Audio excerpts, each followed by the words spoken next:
Saya berikan judul hari ini tentang doa, berdoa sampai merasa menang. Bolehkah doa pakai perasaan? Boleh dong, perasaan itu pun ciptaan Tuhan. Saya membiasakan diri untuk tidak berhenti atau gampang menyerah berdoa, sampai saya rasakan ada terobosan dalam roh saya. Jadi Tuhan itu baik ya, kita nggak akan berdoa terus selama-lamanya tanpa ada satu titik temu. Di dalam Kristus selalu ada satu titik cerah, di mana Tuhan berkata, cukup doamu, kamu sudah menang di dalam rohmu. Karena itu jangan tinggalkan ruang doa Anda sebelum Anda merasakan seperti ada kelepasan. Kalau kita sedang menghadapi sesuatu atau sedang dalam pergumulan.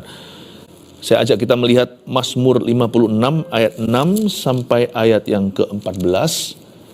Jikalau 5 ayat sebelumnya saya pernah bahas di saat teduh yang dulu, beberapa minggu yang lalu.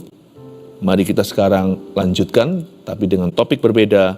Saya kasih judul berdoa sampai merasa menang. Ayat 6 kita baca, sepanjang hari mereka mengacaukan perkaraku.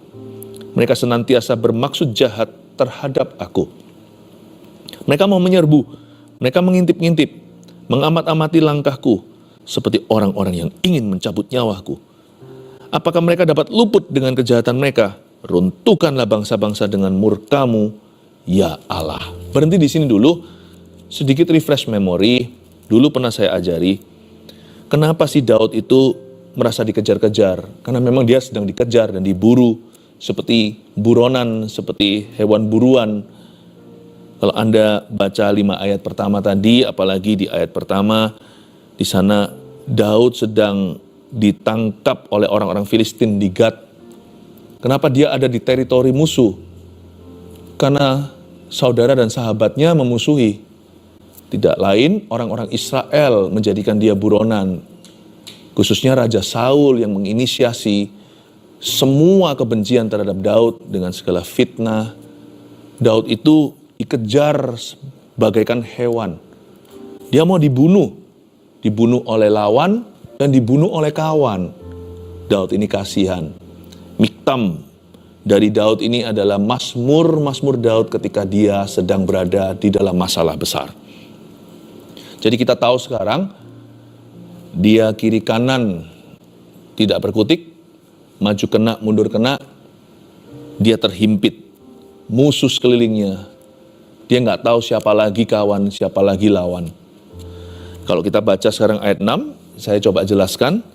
Sepanjang hari mereka mengacaukan perkaraku, kata Daud. Daud mengeluh.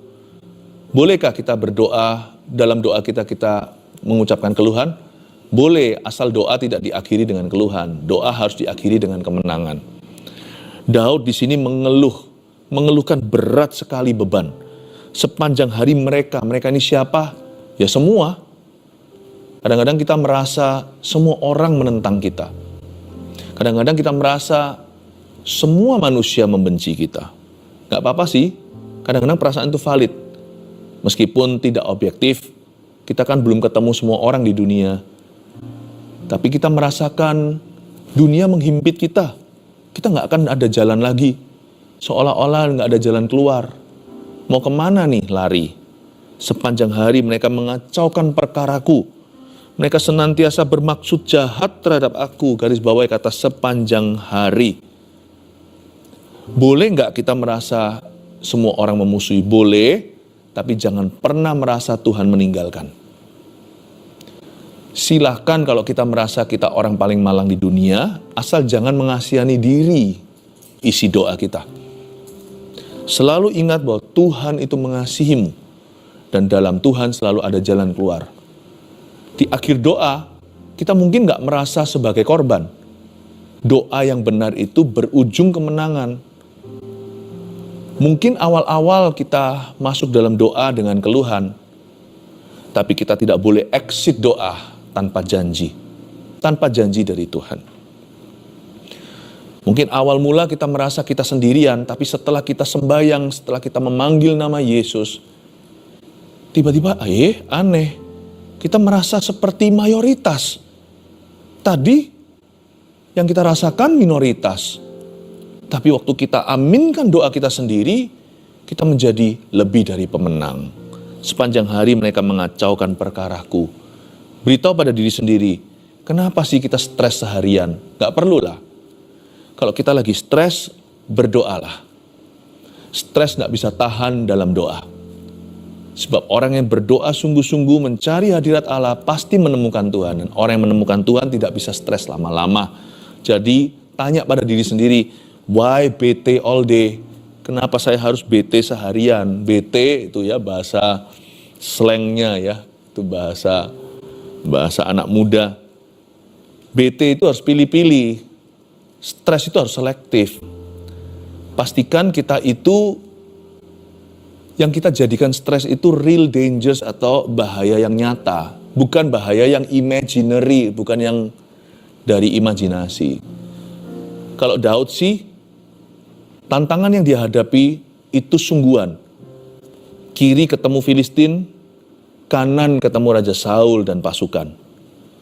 Betul-betul Daud itu ngalami bahaya nyawa. Mereka mau bunuh Daud. Saul tidak tahan lagi untuk melakukan sesuatu terhadap anak muda ini. Orang Filistin benci, mereka punya dendam pribadi. Goliat siapa yang bunuh? Daud tidak punya yang namanya musuh imajinasi. Musuhnya nyata, musuhnya real. Pastikan kalau Anda memang harus stres seharian, pastikan stres Anda itu karena sesuatu yang nyata betul, bukan sesuatu yang diada-ada. Janganlah dibawa-bawa dalam stres lah perkara-perkara yang nggak prinsip, perkara-perkara yang maya, sesuatu yang sifatnya di pikiranmu, bukan sesuatu yang nyata. Yang gitu-gitu nggak usah lah. Dalam bahasa Inggrisnya saya suka ngomong gini pada diri sendiri, don't sweat the small stuff. Jangan perkara-perkara kecil langsung keringatan. Tolong disayang itu keringat rohaninya. Jangan dikit-dikit kita berpeluh darah. Yesus tuh berpeluh darah di Getsemani karena dia sedang menanggung dosa seluruh dunia. Tapi waktu Yesus dihadapi dengan ahli Taurat, orang Farisi, dicerca, dimaki, dia nggak anggap sesuatu. Tidur ya tidur. Sewaktu Yesus tidur di perahu, makan ya makan. Waktu dia memberi makan 5.000 orang dari 5 roti 2 ikan. Nggak dibawa dalam pikiran. Jangan dikit-dikit kita stres. Jangan dikit-dikit kita depresi. Apa-apa dipikiri. Nggak usah lah ya. Nggak perlu yang gituan. Hidup cukup berat, kenapa memperberatnya lagi? Nggak usah. Sepanjang hari mereka mengacaukan perkaraku, ini problema asli. Bukan yang diada-ada. Apalagi kalau kita khawatir orang lain mikir apa, temanku nggak suka, misalnya anak remaja, aku nggak diterima sama segerombolan teman-teman itu. Dengan atau tanpa mereka, you are fine, thank you. Tanpa orang-orang ini mungkin yang memaki-maki Anda tidak usah disukai seluruh dunia untuk Anda happy. Dengan atau tanpa orang-orang tersebut, berkati saja, Anda fine-fine saja. Nggak apa-apa kok, sungguhan. Yang gitu-gitu nggak usah dirasa. Itulah sebabnya ayat 6 di sini mengajari kepada kita, sepanjang hari, apa yang mengacaukan perkara Anda? Kadang-kadang kita perlu seorang teman sejati menepuk pundak kita dan berkata, you don't have a problem bro. Kamu tuh gak punya masalah. Masalahmu itu semuanya hanyalah sesuatu yang hanyalah persepsi, sesuatu yang ada di dalam benak pikiranmu. Gak ada itu. Ada orang yang gak ada masalah, cari masalah. Gak usah. Sepanjang hari mereka mengacaukan perkara, aku tanya pada diri sendiri. Apa yang mengacaukan perkara Anda? Gak segala sesuatu itu kita perlu doakan. Ada hal-hal tertentu itu yang auto delete, yang terbuang sendiri. Janganlah bawa ke ruang doamu perkara sia-sia.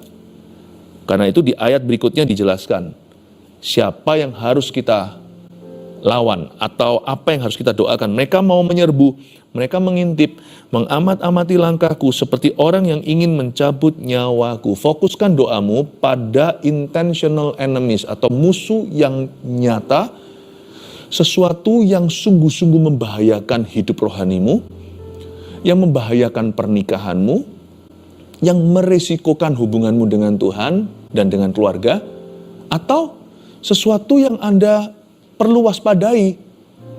Jikalau Anda peduli akan karir Anda sendiri, jangan sampai hal-hal itu nanti akan merusak karirmu atau menghancurkan reputasi. Fokuskan doamu pada intentional enemy atau musuh yang asli. Daud menyebut mereka mau menyerbu, mereka mengintip, mengamat-amati langkahku. Ini kesengajaan, bukan sesuatu yang direkayasa, sesuatu yang dibayangkan. Tapi segala sesuatu yang terbukti, segala perkara yang bisa membahayakan. Makanya itu kita perlu minta hikmat dalam peperangan rohani hidup kita. Kita perlu minta hikmat Allah, karena tidak semua enemy musuh kita itu orang. Bahkan gak tentu yang kita anggap musuh itu sungguhan musuh kita di mata Allah. Kadang-kadang kita itu bisa main blaming atau menyalah-nyalahkan. Padahal yang kita salahkan itu bukanlah duduk perkara. Itu bukanlah akar permasalahan. Jangan sampai kita juling rohani. Makanya itu, mintalah hikmat dulu, Yakobus pasal 1. Kalau kita kekurangan hikmat, minta hikmat. Kadang-kadang kita berdoa gak dapat sesuatu karena kita salah doa. Doa itu gak boleh dibuat doa gak boleh sembarangan. Doa itu susah-susah gampang. Dibilang gampang, doa itu perlu disiplin rohani. Dibilang susah juga enggak sih. Doa itu, Tuhan itu sebatas doa. Asal kita punya hati, Tuhan pasti mau ditemui. Tapi yang membuat doa itu sangat-sangat seni adalah kita nggak boleh asal-asal doa lalu seperti petinju meninju sembarangan di udara. Doa nggak punya target, nggak jelas untuk apa. Minta hikmat dulu.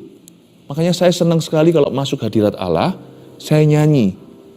Meskipun nyanyi itu juga bisa berdoa, tapi nyanyi itu sebagian besar memuji. Memuji itu nggak perlu hikmat gimana. Memuji itu luapan hati, menyembah itu alami. Saya suka sekali untuk memuji, menyembah dulu, lalu baca Alkitab dulu. Waktu saya baca Alkitab, hati saya sudah berada di kompasnya Tuhan. Roh Kudus tuntun saya, jadi doa saya itu nggak ngawur. Jangan sampai kata-kata firman di Yakobus, kamu berdoa nggak dapat apa-apa, karena yang kamu doakan hendak kamu pakai untuk memuaskan hawa nafsumu. Alias doamu ngawur. Kita tengking-tengking yang bukan musuh. Masa orang kita tengkingi? Kadang-kadang musuh kita itu justru bukanlah darah dan daging. Efesus 6 ayat 12 nggak usah dibuka, sebab peperangan kita bukan melawan darah dan daging, tapi melawan roh-roh jahat di udara. Kadang-kadang musuh kita itu di dalam selimut. Kadang-kadang musuh kita adalah kedagingan kita sendiri. Karena itu, waktu Daud berkata, mereka mau menyerbu, mereka mengintip, mengamat-amati langkahku, dia sudah recognize his enemy. Dia sudah mengenali musuhnya dia. Itu siapa?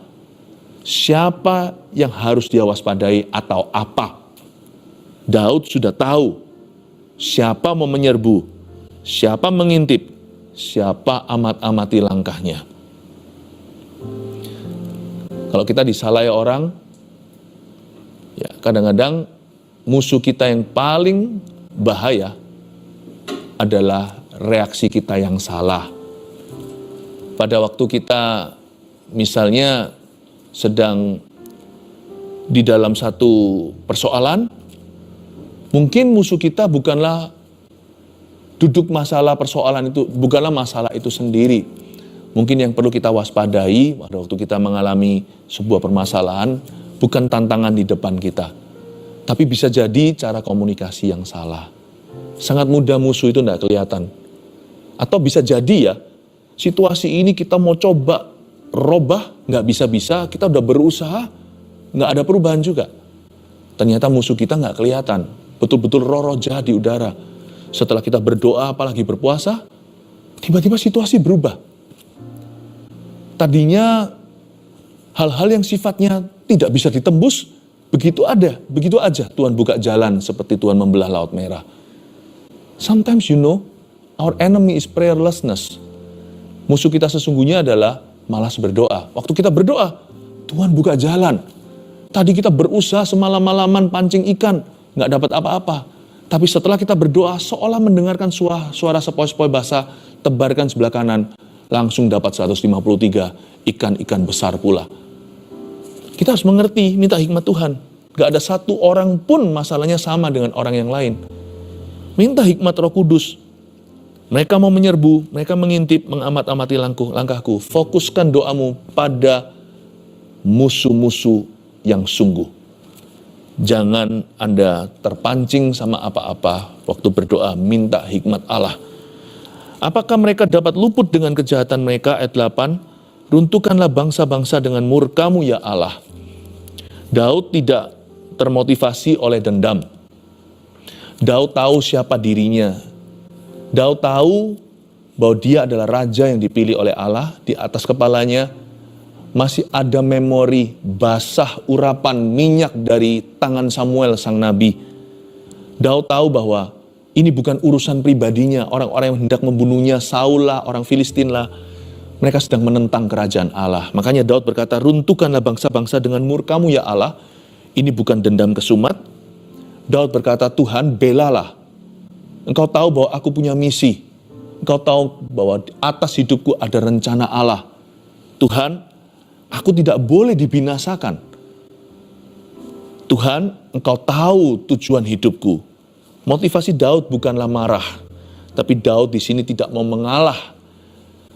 Dia tidak mau menyerahkan yang namanya rencana Bapa. Dia tidak mau menyerahkan mahkotanya. Dalam hal ini Daud tidak boleh kalah. Dia berkata, Tuhan, belalah hamba-Mu. Runtuhkanlah bangsa-bangsa dengan murka-Mu ya Allah. Sama sekali tidak ada tanda-tanda mengasihani diri sendiri. Demikian pula tidak ada yang namanya amarah. Daud tahu jelas ketika dia berdoa, dia tahu tujuan Allah atas hidupnya. Dan dia juga tahu kehendak Tuhan atas hidupnya. Dan dia berdoa berdasarkan tujuan, berdasarkan kehendak Allah yang dia ketahui. Tapi kalau dia tidak mengerti tujuan hidupnya, dia tidak sadar kehendak Allah, jangan-jangan doanya malahan menjadi dosa.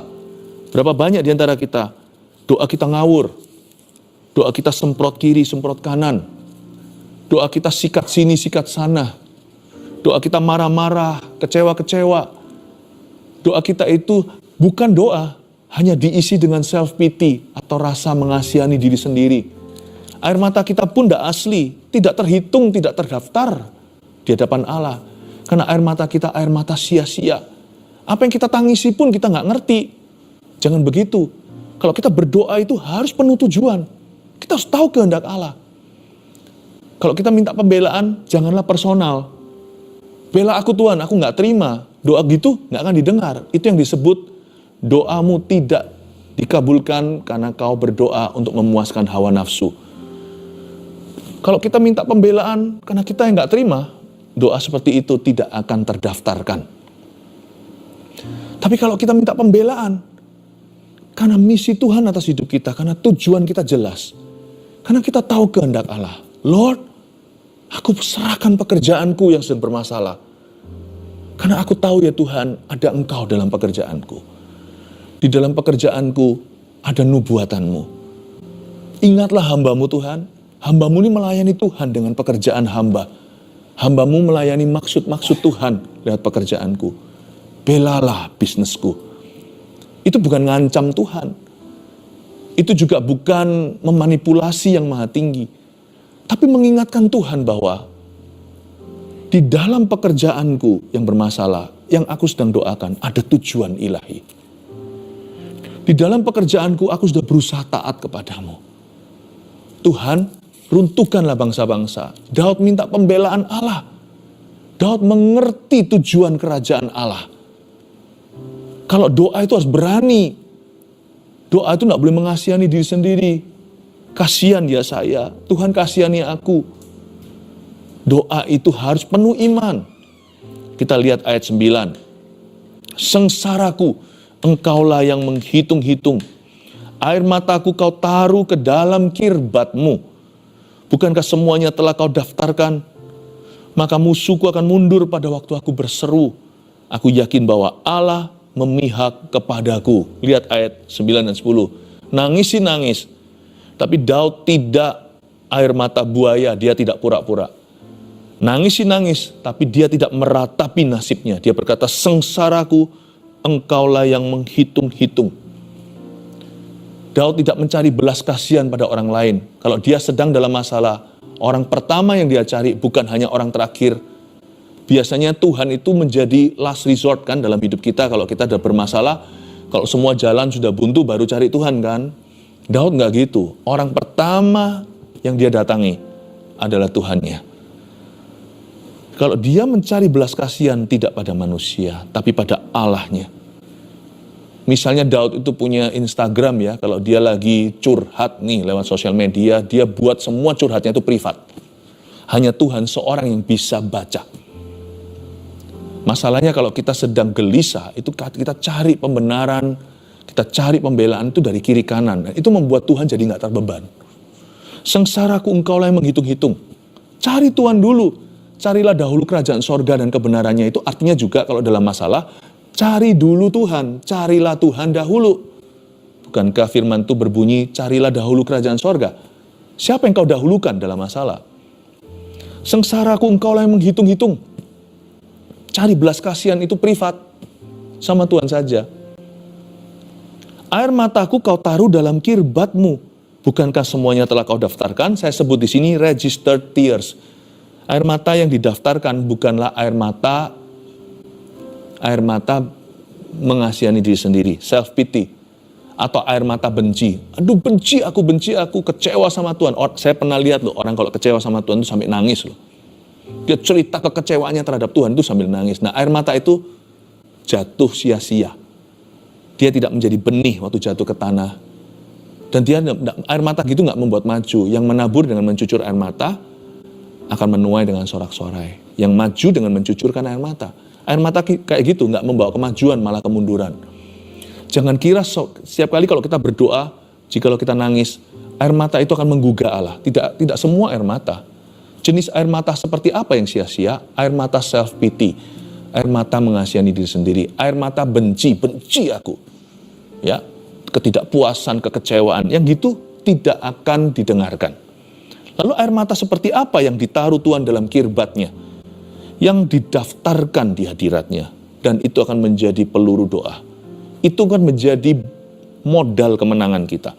Air mata seperti apa? Air mata ketaatan. Sakit memang, tapi demi taat. Meskipun saya harus menangis waktu saya menaati Tuhan. Itulah air mata ketaatan. Yang kayak gitu menghasilkan sesuatu. Air mata apa lagi? Air mata ketekunan. Rasanya sudah mau give up, mau nyerah di kilometer ini. Saya harus seret kaki rohani saya secara sengaja. Seret selangkah demi selangkah seperti orang kalau sudah kena stroke. Dia harus menyeret-nyeret. Kalau saya harus lakukan itu, saya akan lakukan. Sekalipun kalau saya melakukannya dengan menangis-nangis, bahkan berdarah-darah, saya akan maju dalam Tuhan. Saya memilih untuk tekun dalam iman. Air mata kayak gitu terdaftarkan di hadirat Allah.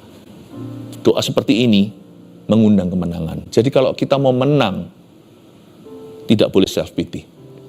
Kalau doa kita mau berarti, tidak boleh mengasihani diri sendiri. Hati-hati, tidak semua tangisan itu diterima oleh Tuhan. Ayat 10, maka musuhku akan mundur pada waktu aku berseru. Aku yakin bahwa Allah memihak kepadaku. Kepada Allah firman-Nya kupuji. Kepada Tuhan firman-Nya kupuji. Kepada Allah aku percaya, aku tidak takut. Apakah yang dapat dilakukan manusia terhadap aku? Saya jelaskan dulu. Daud ini pede sekali ya, percaya diri. Aku yakin bahwa Allah memihak kepadaku. Nah pertanyaannya sekarang, keyakinan Daud itu berasal dari mana ya?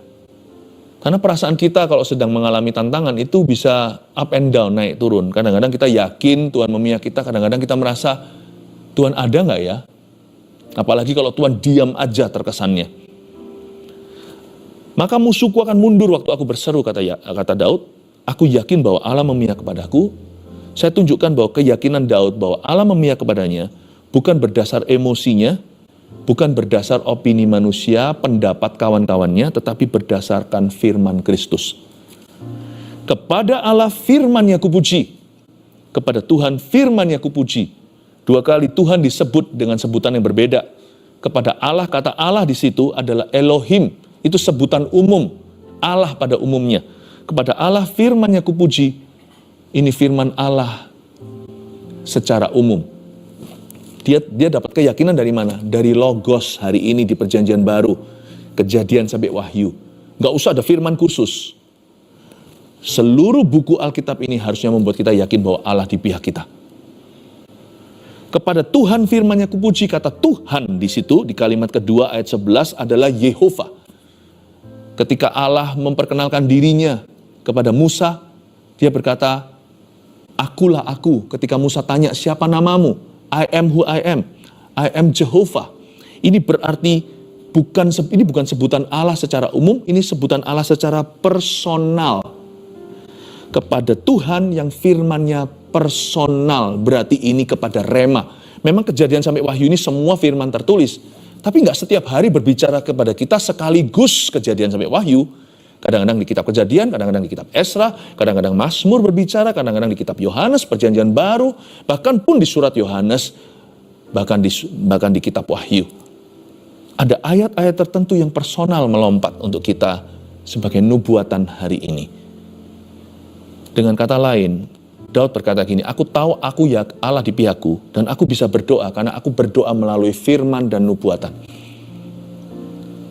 Dari mana kita tahu Allah di pihak kita? Dari firman Logos yang tertulis, dan firman Rema yang kuterima, baik lewat khotbah, lewat sharing orang, lewat renungan harian. Aku tahu Allah di pihakku. Daud ini punya kebiasaan indah. Mengapa doanya penuh kemenangan? Karena dia berdoa melalui firman. Dia tidak berdoa melalui pikirannya. Dia tidak berdoa melalui opini manusia. Dia berdoanya itu dipandu oleh firman dan nubuatan firman yang dia terima secara pribadi. Makanya Daud itu mengalami terobosan doa. Saya tunjukkan terobosannya sekarang ayat 13. Ini kalau bukan terobosan, apalagi? Nasarku kepadamu, ya Allah akan kulaksanakan. Dan korban syukur akan kubayar kepadamu. Loh, bukannya dia masih ditangkap ya? Ketika orang Filistin menangkap dia di Gat. Dan ini juga masih buronannya Saul. Kok dia sudah bayar korban syukur di depan? Lihat ayat 14. Sebab engkau telah meluputkan aku daripada maut. Setahu saya belum deh. Bukannya dia masih dikejar-kejar. Ini kan belum naik tahta. Daud belum menjadi raja. Saul belum mati. Kenapa dia berkata engkau telah? Dia pakai kata telah. Seolah-olah sudah terjadi. Berarti dalam roh sudah beres dia waktu doa. Dia sudah dapat lampu hijau dari Tuhan ketika sembahyang. Dia sudah memperoleh kemenangan dalam iman. Saya ulang lagi, sebab engkau telah meluputkan aku daripada maut, bahkan menjaga kakiku sehingga tidak tersandung, maka aku boleh berjalan di hadapan Allah dalam cahaya kehidupan. Terasa enggak? Dia mulai Mazmur ini dengan keluhan-keluhan, dan dia juga laporkan musuh-musuhnya, Tuhan musuhku banyak, kiri kanan. Tapi ujung dari doanya kemenangan. Dalam roh dia mengalami terobosan. Dapat lampu hijau dari Tuhan, langsung dapat kemenangan. Sekalipun secara realita belum menang dia. Tapi dia sudah berkata, aku sekarang boleh berjalan di hadapan Allah. Aku mau raih janji itu dalam cahaya kehidupan. Engkau sudah, bukan akan, telah meluputkan aku daripada maut. Dan korban syukur kubayar di depan. Kata korban syukur akan kubayar kepadamu, kata akan kubayar bahasa Inggrisnya render praise. Kata render itu berarti diproses, bukan otomatis. Dan dibayar di depan, itulah korban pujian. Kalau dibayar di belakang itu bukan korban. Sudah terjadi ya semua orang bisa. Kalau sudah kejadian ya alamiah. Tapi kalau kita belum mendapatkan sebab bersyukur atau alasan untuk mensyukuri, kita belum melihat bukti, kita sudah bayar di depan. Nah itu korban. Korban itu sakit, korban itu sengaja, korban itu lawan arus. Dan korban syukur ayat 13 akan kubayar kepadamu. Berarti yang namanya thanksgiving spirit itu bukan menang dulu. Thanksgiving spirit itu di depan waktu kita berdoa, sedangkan masalah belum pergi, kita sudah bisa bersyukur sama Tuhan, berarti kita menang. Kalau kita sudah menang dalam roh, tinggal jalan di depan, ada cahaya kehidupan. Tahukah, ini gak heran makanya kalau kita melihat ada orang tertentu yang sudah menang dalam doa, ketika dia mengalami mujizat di alam nyata, waktu itu terjadi dia gak heran. Semua orang di sekelilingnya berkata, loh kok kamu kok gak terpukau, gimana sih? Oh, aku sudah tahu hasil akhirnya. Kok bisa? Kan baru hari ini, iya. Minggu lalu waktu berdoa sudah terjadi terobosan. Aku sudah tahu, saat itu juga aku mengerti bahwa kemenangan sudah diberi. Heran ya, kemenangan kita itu bukan terjadi di realita nanti. Kemenangan itu terjadi dalam roh kita dulu ketika kita berdoa. Saya kasih 3 poin untuk merangkum pelajaran kita. Tentang berdoa sampai merasa menang. 1, minta hikmat Tuhan bagaimana berdoa dan siapa seteru kita. Supaya kita punya doa nggak bombardir dan kita tidak sembarangan. Minta hikmat dulu sama Tuhan. Tuhan, musuhku itu siapa dalam konteks ini? Atau apa? Nggak tentu siapa, nggak tentu orang, nggak tentu, dan seringkali yang pasti musuh kita bukan darah dan daging, tapi roh-roh jahat di udara yang patut kita waspadai. Minta hikmat sama Roh Kudus. Kali ini seteruku apa Tuhan? 2, berdoa dengan panduan firman dan tuntunan nubuatan. Saya suka lakukan itu waktu berdoa dengan firman. Dan firman-firman yang pernah dicetuskan dalam hidup saya punya kebiasaan catat. Waktu saya berdoa, saya akan klaim itu atas anak saya, atas pernikahan kami, rumah tangga, atas gereja, atas orang lain yang Tuhan pernah bicara. Daud juga sama. Saya yakin waktu dia berdoa diburu musuh, kiri ketemu Filistin, kanan ketemu Saul, dia berkata, Tuhan, Kau pernah berfirman lewat Nabi Samuel, bukan hanya Taurat di tangan. Daud juga berdoa, dan dia ingat firman apa yang dibagikan oleh Samuel dalam hidupnya waktu dia diurapi sebagai raja di halaman belakang papanya. Dia pegang itu, Engkau pernah berfirman dalam hidupku bahwa aku menjadi seorang yang berkenan di hatimu, aku menjadi raja yang Kau urapi. Aku tidak akan mati, aku akan jalan ke depan dalam terang keselamatan. Luar biasa loh, kalau Anda berdoa, doa dengan panduan firman. Dan dengan nubuatan yang pernah Anda terima yang belum terjadi, yang belum dikenapi. 3, tidak menyerah sampai terjadi terobosan dalam roh kita. Kalau Anda mau tahu, kapan doa Anda sudah dijawab? Waktu spirit thanksgiving, perasaan syukur itu meluap di hatimu. Anda sudah boleh berhenti berdoa. Doamu sudah mengalami terobosan dari Tuhan. Saya ajak kita sama-sama berdoa dan menyanyikan lagu ini dulu. Lalu kita akan berdoa bagi pergumulanmu. Haleluya.